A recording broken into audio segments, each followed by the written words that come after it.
I wanted to talk today about this misnomer that there's no evidence of reincarnation in the Bible. There are many places in the Bible where reincarnation is hinted at.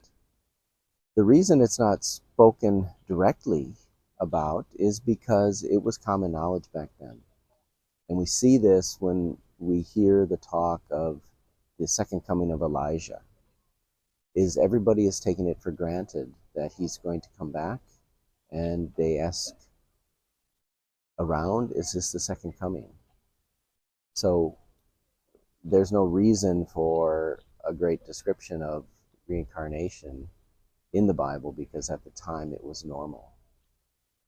When Jesus was speaking with Nicodemus, and Nicodemus was an old man, he was an old Pharisee, he had followed the teachings of Jesus, and he just said to himself, how is it that I can fulfill the requirements needed to make it into heaven?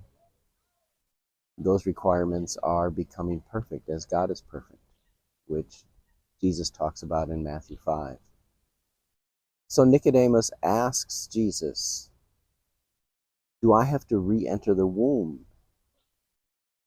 And Jesus answers, truly, truly. And then he goes on to say, but you have to do more than that. You have to become a spiritual person. And this is where the confusion comes up.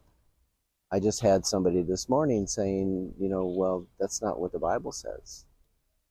And they just quoted the point where Jesus says, truly, truly, you need to be born of the Spirit.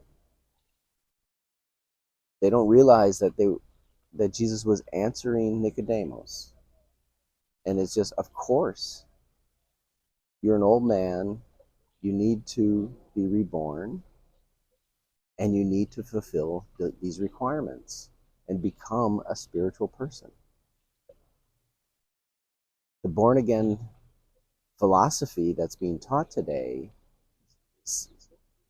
totally mixes this up and says that all you have to do is believe in Jesus and you are going to sit at his right hand when you die. That's not what Jesus taught.